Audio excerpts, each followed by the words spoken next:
Praise lord. దేవుని ఘనమైన నామమునకు మహిమ కలుగునుగాక. ప్రభు నామమున మీ అందరికీ హృదయపూర్వక వందనాలు. ఈ ఉదయకాలము దేవుని వాక్యాన్ని విందాం. గలతీయులకు రాసిన పత్రిక 6వ అధ్యాయము 9వ వచనము. మనము మేలు చేయుట యందు విసుకక యుందుము, మనము అలయక మేలు చేసితమేమని తగిన కాలమందు పంట కోతుము. మేలు చేటు యందు విసుకొక యుందుము అని ఇక్కడ దేవుని యొక్క వాక్యం సెలవిస్తుంది. అంటే మేలు అంటే మంచి అండి. మంచి చేసే యందు ఎప్పుడూ కూడా నిరుత్సాహం కలిగి ఉండకూడదు. అలాగే అలయక మేలు చేయాలి. అంటే పట్టు వదలకుండా ప్రేమైన వల్ల మేలు చేస్తే మరి తగిన కాలంలో ఖచ్చితమైన ప్రతిఫలాన్ని మనం చూడగలుగుతాం.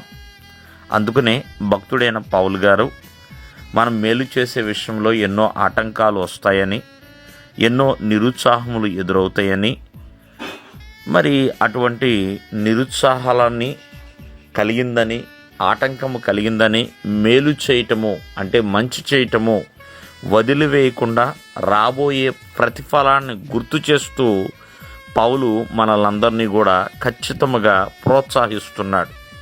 కావున ఈరోజున ఆలోచించండి ప్రియమైన వల్లరా, రాబోయే బహుమానాలు, రాబోయే ప్రతిఫలాలని మనం ఎల్లప్పుడూ కూడా జ్ఞాపకం చేసుకుని మేలు చేయాలి.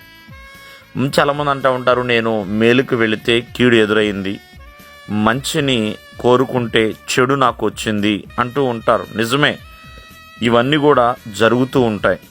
కానీ ప్రేమైన వల్లరా, ఈ లోకంలో ఏ క్రియలు చేస్తే ఆ క్రియలు మన వెనకాల వస్తాయి. అంతేకాకుండా దేవుడు ప్రేమైన వల్లరా ఆ క్రియలకు తగినట్లుగా ఒక జీతాన్ని అంటే ఒక ప్రతిఫలాన్ని మనందరి కొరకు కూడా సిద్ధపరుస్తాడు. కావున మరి ఏదైతే మనము విత్తుతున్నామో ఆ పంటనే కోయగలుగుతాం.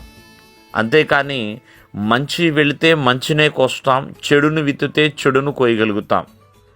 ఏ కొలతతో ఇస్తే అదే కొలతతో పొందుకుంటాం.